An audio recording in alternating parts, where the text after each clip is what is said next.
யமதூதர்கள் யமன் கிட்ட போய் விஷ்ணு தூதர்கள் சொன்னதெல்லாம் பத்தி கேட்க, அவளுக்கு அவர் சொன்ன சமாதானத்தை பத்தி நம்ம 3வது அத்தியாயத்துல பார்த்தோம். இந்த 4வது அத்தியாயத்துல தக்ஷர் பிரஜைகளை எல்லாம் படைக்கிறதுக்காக எப்படி ஆராதனை பண்ணினான் அப்படிங்கிறத பத்தி சொல்றார். பரீட்சித் ராஜன் சொல்றான், மகரிஷியே, ஸ்வயம்பூ மன்வந்தரத்துல நடந்த தேவர்கள், அசுரர்கள், மனுஷர்கள், நாகர்கள், மிருகங்கள், பட்சிகள் இவைகளினுடைய சிருஷ்டி கிரமத்தை பத்தி சுருக்கமா சொன்னேள். பரமபுருஷனான பகவான் பிராணிகளை எந்த சக்தியால எப்படி சிருஷ்டிச்சார் அதை பத்தி சொல்லுங்கோ அப்படின்னு கேட்கிறார்.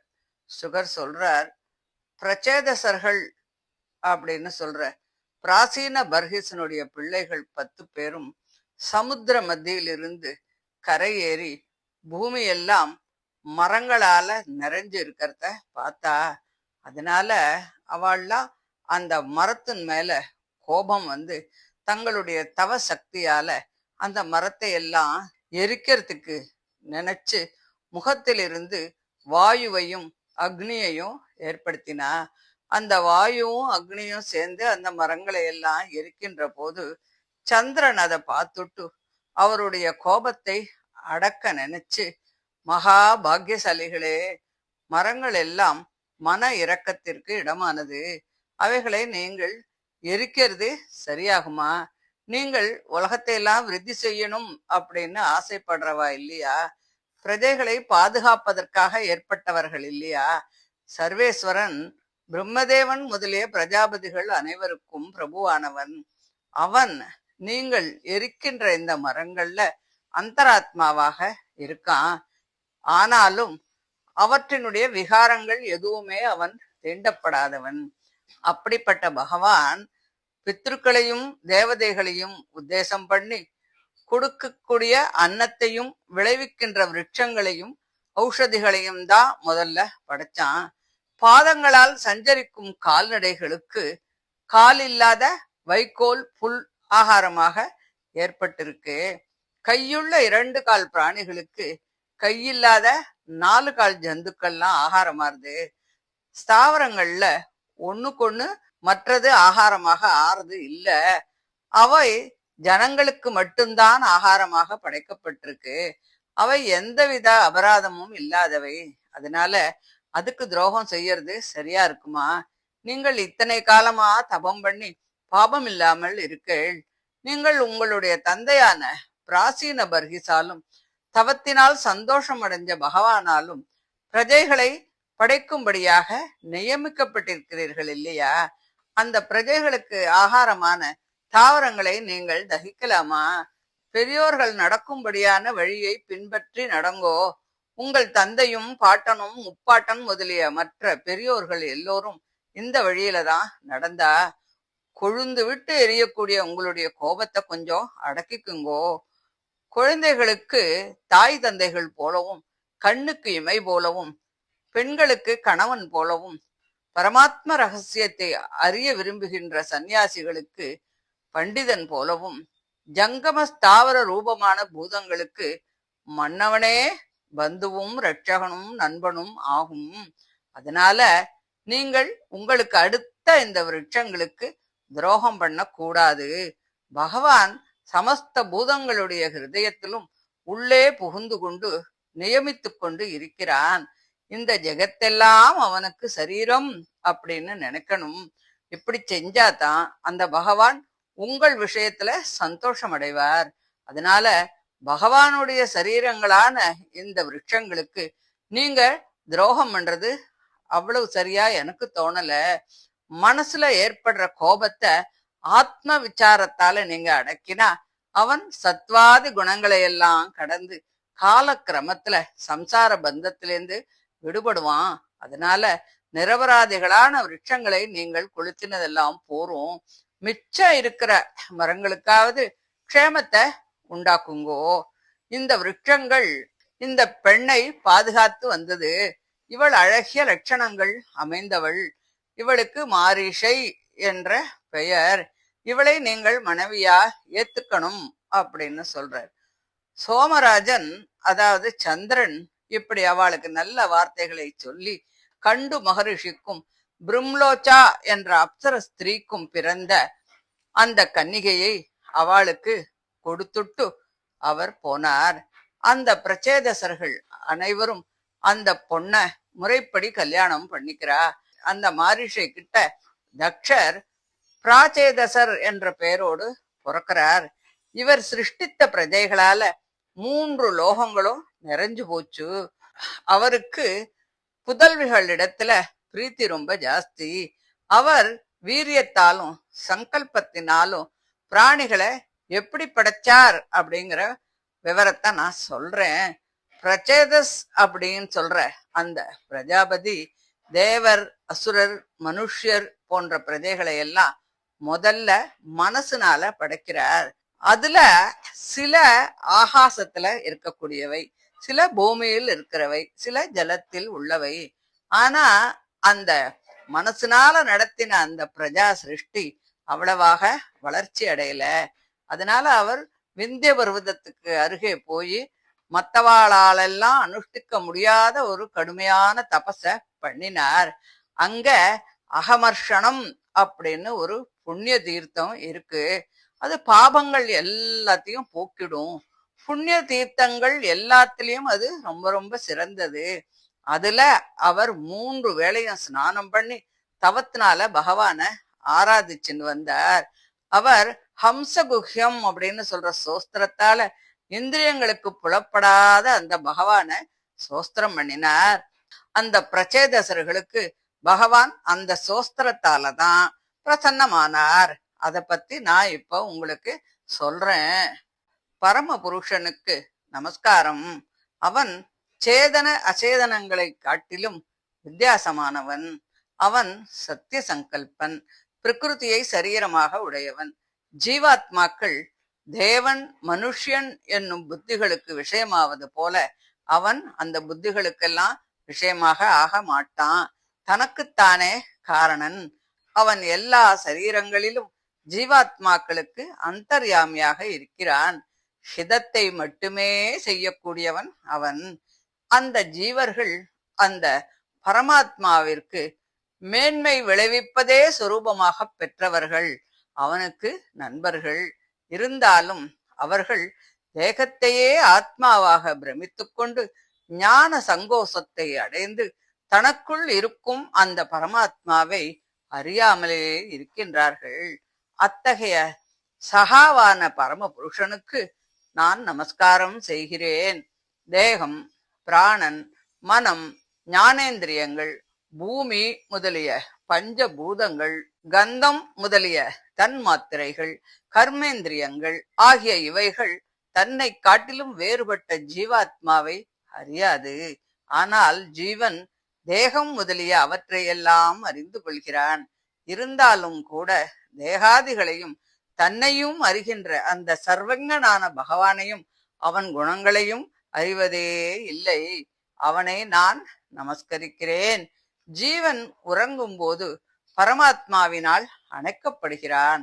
அப்பொழுது ஜீவன் தேகத்தையே அறியாமல் இருக்க தன்னை அணைக்கின்ற அந்த பரமாத்மாவை அறிந்து கொள்ள முடியவில்லை.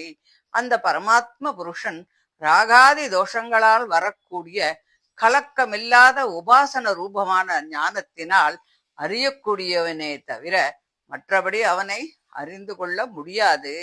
அவன் பரிசுத்த சொரூபனானவன், பரிசுத்த ஹிருதயத்தில் வாசம் செய்பவன். இந்த பகவானுக்கு நமஸ்காரம்.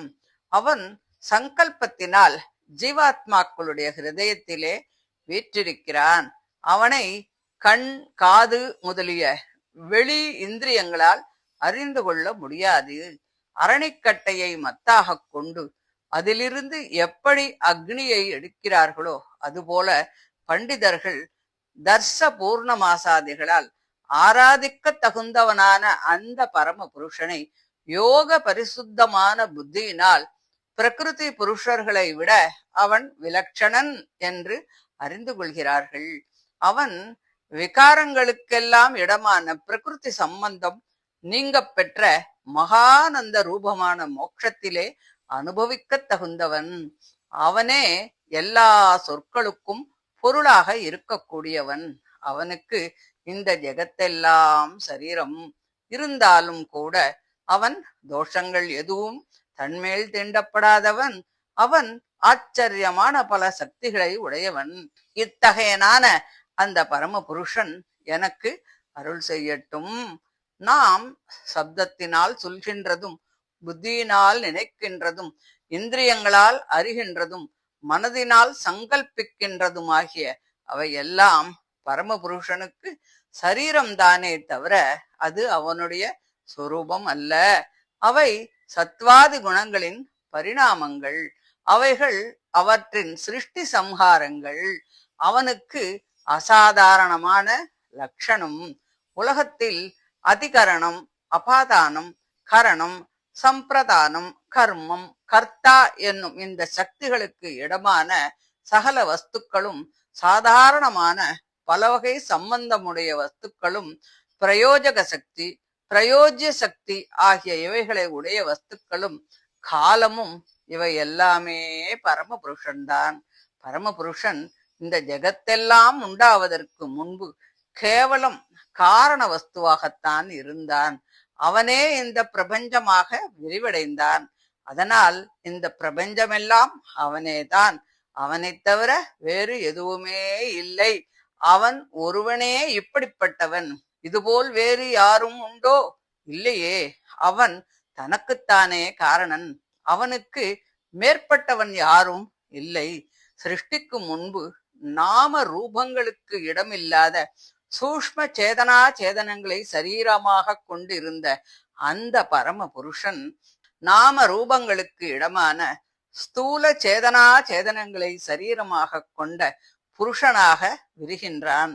ஸ்வபாவ சொரூப பரிணாமங்கள் எல்லாம் சரீரங்களான சேதனா சேதனங்களை சேர்ந்தவைகளே தவிர அவைகள் அவனை தீண்டாது. உலகத்தில் பல பண்டிதர்கள் பகவானுடைய சக்திகளான பிருத்திவி முதலிய தத்துவங்களை பற்றி பல வகையான சித்தாந்தங்களை ஏற்படுத்தி கொண்டு ஒருவருக்கொருவர் விவாதப்பட்டுக் கொள்வதும் ஒத்துக்கொண்டு பேசுவதுமாக இருக்கிறார்கள். அவனுடைய சக்திகள் பண்டிதர்களுக்கும் தமது உண்மை தெரியாதபடி மதியை மயக்கி விடுகிறது. அவன் கணக்கில்லாத கல்யாண குணங்களை உடையவன். அந்த பரம புருஷனுக்கு நமஸ்காரம். வேதாந்த வாக்கியங்களில் சில பரமபுருஷனுக்கு குணங்கள் உண்டு என்றும் சில இல்லை என்றும் சொல்கிறது. உண்டு என்பதும் இல்லை என்பதும் ஒன்றோடொன்று பொருந்தாதே. இவைகளை அந்த வேதாந்த வாக்கியங்களை கொண்டே நாம் அறிந்து கொள்ள வேண்டும். வேதாந்த வாக்கியங்கள் சத்திய ஞானானந்த ரூபன் என்றும் கெட்ட குணங்கள் தீண்டப்படாதவன் என்றும் சொல்கிறது. அதனால் குணங்கள் உண்டு என்பது கல்யாண குணங்களை பற்றினதுதான் என்றும், இல்லை என்பது கெட்ட குணங்களை பற்றினது என்றும் நாம் பிரித்து அறிய வேண்டும். யோக மதத்திலும் சாங்கிய மதத்திலும் ஈஸ்வரன் உண்டு என்றும் இல்லை என்றும் விவாதத்தில் வேதாந்த வாக்கியங்களை கொண்டு ஈஸ்வரன் உண்டு என்று சித்தாந்தம் செய்வது போல அந்த வாக்கியங்களே அவனுக்கு குணங்களையும் சொல்வதால் குணங்கள் உண்டு என்பது சித்தாந்தம். ஆகையால் ஈஸ்வரன் இல்லை என்பதும் அவனுக்கு குணங்கள் இல்லை என்பதும் பிரமம்தான். பரமபுருஷன் கர்மத்தினால் விளையும் நாம ரூபங்களற்றவனாக இருந்தாலும் தன்னுடைய பாத மூலத்தை பணிகின்றவர்களை அனுக்கிரகிக்கும் பொருட்டு அவதார சேஷ்டிதங்களுடன் ராமகிருஷ்ணாதி நாமங்களையும் அந்தந்த உருவங்களையும் அங்கீகரித்தான். அவன் அனந்தன். அவன் எனக்கு அருள் செய்யட்டும். பிரகிருதியின் பரிணாமமான வஸ்துக்களை அறியும் தன்மையுடைய இந்திரியங்களால் ஜனங்கள் மனோவிருத்தியின்படி அந்தந்த வஸ்துக்களை காணும் போது தனக்கு சரீரமாகிய சேதனா சேதனங்களில் அந்தர்யாமியாக இருக்கின்ற பரமபுருஷனும் அவர்களுக்கு தோன்றுகிறான். ராஜாவின் சரீரத்தை கண்டால் ராஜனையே கண்டது போலாகும் இல்லையா? அதுபோலவே ஜகத்தில் உள்ள வஸ்துக்களை பார்க்கும் போது அவற்றிற்கு அந்தராமியாக இருக்கிற ஈஸ்வரனையும் பார்த்தது போலத்தான். ஆனால் இந்த காட்சியெல்லாம் பரமாத்மாவுக்கு சரீரம் என்னும் பாவனை உடையவர்களுக்கே தவிர மற்றவர்களுக்கு கிடையாது. காற்று பூமியை காட்டிலும் வேறுபட்டதுதான். இருந்தாலும் பூமியின் பரிணாமமான புஷ்பத்தின் தூள்களை அடித்துக்கொண்டு அந்த வாசனையோடு வீசும்போது கந்தவகம் என்று பெயரை அடைகிறது. இதுபோலவே பரமபுருஷன் ஜகத்தை காட்டிலும் விலட்சணனாக இருந்தாலும் அதை சரீரமாக உடையவனாக இருப்பதால் அவன் நாம ரூபங்களை பெற்று தோன்றுகிறான். அப்படிப்பட்ட சர்வேஸ்வரன் என் மனோரதத்தை நிறைவேற்றட்டும். இப்படி அந்த அகமர்ஷண தீர்த்தத்தில் தக்ஷர் சோஸ்திரம் பண்ணி கொண்டிருக்கும் போது பக்த வத்சலனான அந்த பகவான் அவருக்கு பிரத்யக்ஷமானான்.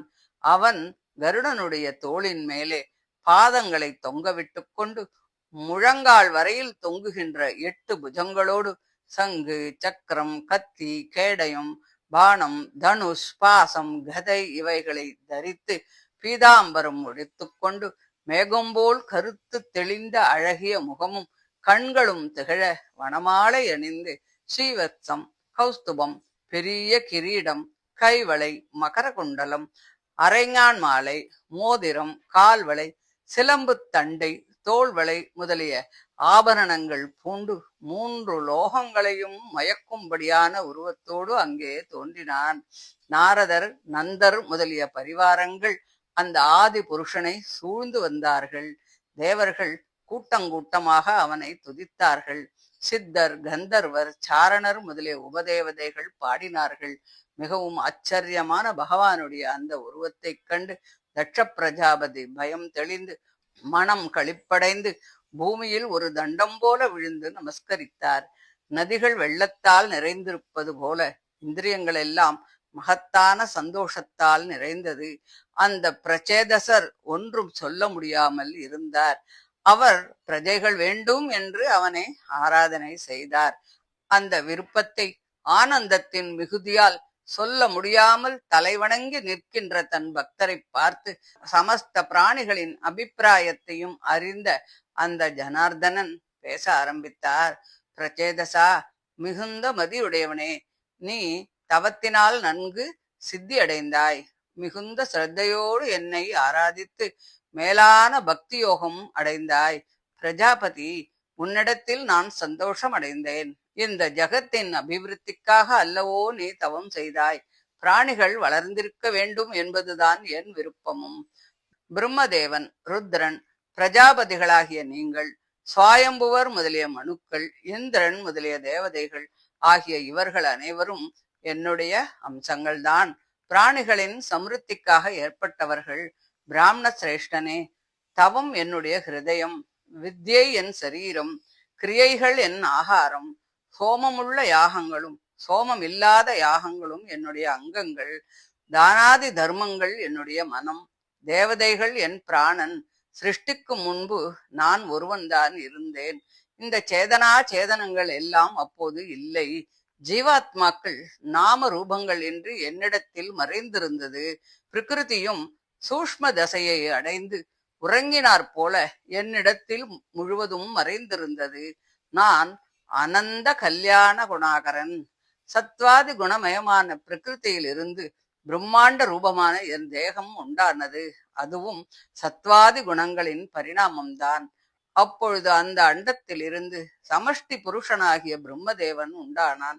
தேவர்களில் மேன்மையுடைய அந்த நான்முகன் என்னுடைய சங்கல்பத்தினால் சிருஷ்டிக்க முயன்றும் கூட தன்னை அசமர்த்தனாக நினைத்தான். அப்போது அவன் என்னால் தவம் செய்யும்படி சொல்லப்பட்டு தவமும் செய்தான்.